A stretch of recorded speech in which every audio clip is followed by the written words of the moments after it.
Napakagandang Graco Fast Action Jogger LX stroller. Good for newborn, higa po siya at to 30 to 35 kg. Good for big kids. So it depends pa rin po yan sa laki at timbang ni baby po ninyo kung kakayanin pa po siya ng 35 kg pataas po. Okay? So already washed na po ito, ready to use na, and then ang kanyang condition is light new condition. Ito po yung details po niya one by one. So yung canopy niya, color black, wala po siyang faded, walang discoloration. Ito yung kanyang peekaboo. Yan, meron net dito para makita nyo si baby. So next natin, yung kanyang higaan, ayan. So, adjust nyo po ito kapag medyo maliit pa si baby, pwede dito sa newborn, toddler, and then kids.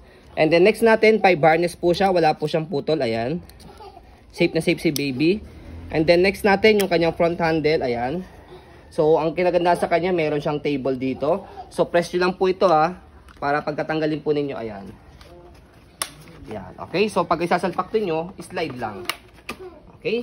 So, next natin, yung kanyang footrest, ayan, tapakan ng paa po niya. Ganyan po yung design talaga ng mga 3 wheels.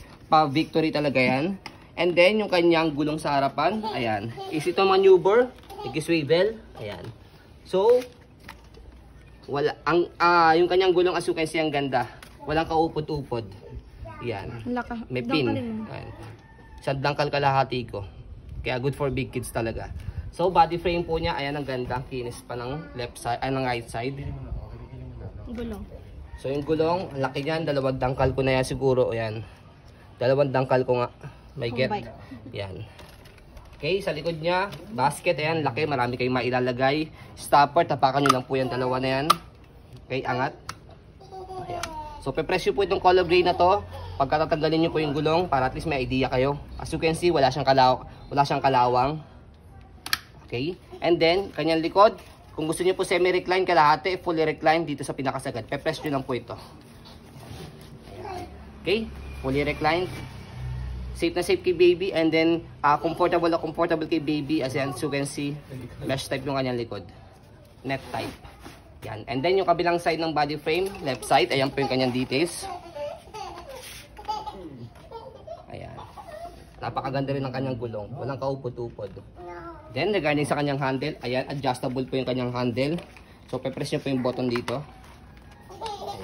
Ang kinaganda po sa kanyang handle, meron siyang table dito para sa parents. Taas niya no? So bago natin i-fold, stroll muna natin para makita po ninyo na wala siyang issue.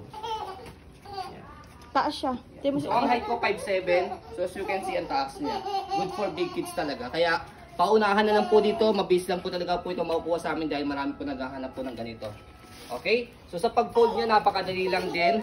Fold yung canopy. And then, kailangan, hanapin niyo lang po dito sa gitnang upuan. Pull to fold. Tapos, angat lang. Ganun lang kadali. And then, meron siyang lock dito sa gilid. Ayan. Automatic nag-lock yan kapag na-fold nyo na po. And then natatayo po siya. Okay, kapag inopen naman po siya, tatanggalin nyo na po yung lock sa gilid and then buka. Yan. Ganyan lang po siya kadali i-open sa i-fold. Kaya less hassle po kayo. So ayan, as you can see, very details po kami sa aming pong pag-video kasi ang aming siyang policy, no refund, no exchange, what you see is what you get. So yun po, maraming salamat. Have a nice day and God bless po.